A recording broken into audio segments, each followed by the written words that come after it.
Oke, sahabat liputan6.com, selanjutnya kita ada kabar mengenai gelombang ketiga COVID yang bisa mengancam pertumbuhan ekonomi Indonesia nih, atau dalam kata lain menggagalkan upaya pemerintah untuk kembali menaikkan pertumbuhan ekonomi sebesar 5,5%.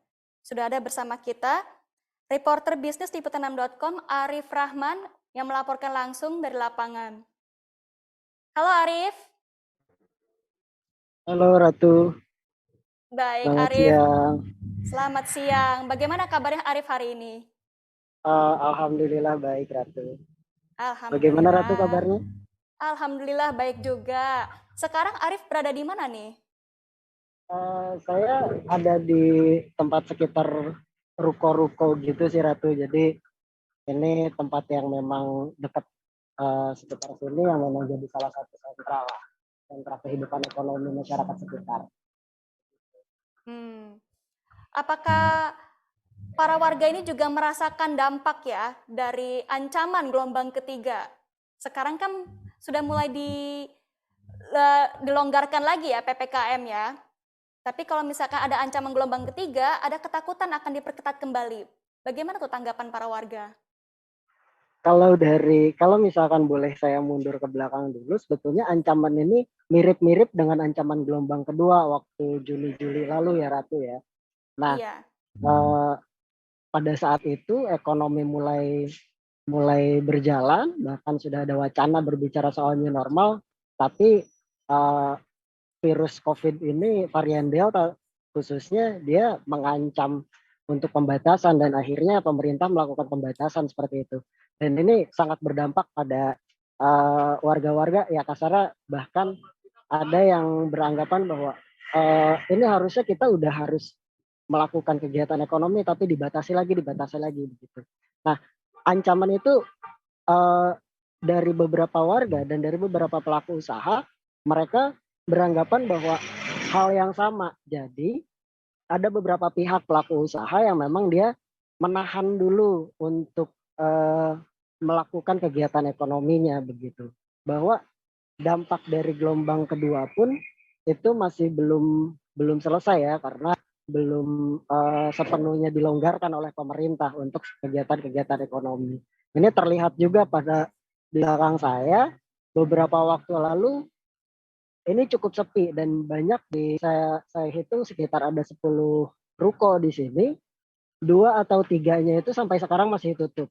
Bahkan ada satu ruko yang dia ada tag dijual gitu loh, atau disewakan. Ini berarti kan menunjukkan bahwa ada dampak dari gelombang kedua yang belum selesai gitu loh. Walau ada beberapa ruko-ruko mayoritas yang memang dia sudah mulai melakukan uh, aktivitas ekonominya. Tapi saya juga sempat berbicara dengan beberapa pelaku usaha bahwa uh, tingkat customer atau tingkat konsumen yang datang itu masih sangat minim begitu. Jadi masih belum kembali utuh seperti itu sih Ratu yang saya dapatkan keterangannya dari warga dan pelaku usaha sekitar. artinya banyak sekali ya dari para penjual atau para warga yang ragu untuk kembali beraktivitas karena mereka juga belum pulih dari gelombang kedua. Tapi belum pulih dari gelombang kedua Betul, pun tiba-tiba sudah ada ancaman gelombang ketiga akan datang nih. Jadi betul Ratu, bagaimana betul. para warga tuh kalau misalkan mereka tiba-tiba seperti ini lagi? Artinya mereka semakin Uh, pupus harapan ya untuk bisa kembali beraktivitas. Iya, salah satunya sebetulnya lebih ke waspada. Mereka mereka lebih mewaspadai. Kalau misalkan ada beberapa juga, misal yang cukup terdampak juga salah satunya adalah coffee shop gitu loh. Kedai-kedai kopi ini ada beberapa dari mereka yang melakukan apa protokol kesehatan lebih ketat gitu loh, pembatasan yang lebih ketat dengan memanfaatkan ruang outdoor. Mereka lebih memanfaatkan ke sana gitu loh. Karena berbicara soal eh, mitigasinya, berbicara soal antisipasinya seperti itu sih Ratu. Jadi ada beberapa pelaku usaha juga yang dia melakukan inovasi baru atau waspada yang lebih di tempat-tempat usahanya seperti itu Ratu. Iya, karena kan pastinya juga warga ingin mencegah ya dari terjadinya gelombang ketiga lagi ya, Arif. Ya, iya begitu, begitu Baik, Ratu. baik. Untuk warga ini juga apakah ada mungkin semacam himbauan dari pemerintah untuk mencegah terjadinya gelombang ketiga terjadi? Artinya agar warga bisa terus beraktivitas seperti biasa, beraktivitas normal. Salah satunya Ya, kan baik dengan Ratu. menggunakan aplikasi Peduli Lindungi ya. Ya, ya betul Ratu.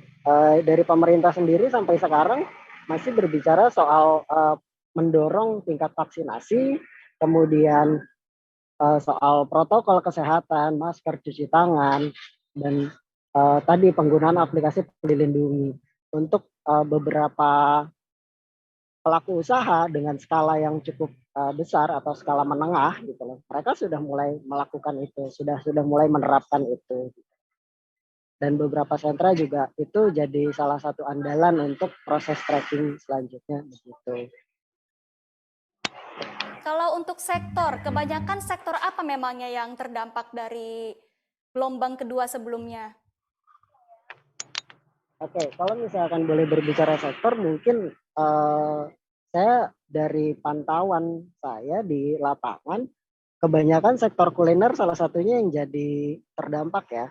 Sektor kuliner, sektor jasa itu cukup terdampak gitu loh. Bahwa bahkan dari beberapa rekanan saya yang tadinya skala usahanya dia cukup menengah lah gitu, cukup cukup memiliki beberapa cabang, bahkan dia sampai harus menutup satu dua cabang untuk bisa terus berjalan dan mengantisipasi ke depannya. Tapi ketika Oke. ditanya bagaimana perkembangan ke depannya, bagaimana langkah ke depannya, dia menyatakan untuk bertahan terlebih dahulu begitu. Jadi belum mau mengambil risiko untuk langsung membuka cabang baru lagi di tempat baru seperti itu sih Ratu. Baik, terima kasih atas laporannya Arif. Semoga saja juga semua ekonomi warga kembali bisa pulih, Indonesia bisa pulih dari keadaan COVID-19 ini, dan pastinya kita juga berdoa agar kita tidak terkena gelombang ketiga ini ya. Kalau begitu, selamat kembali bertugas Arif, dan sampai jumpa kembali.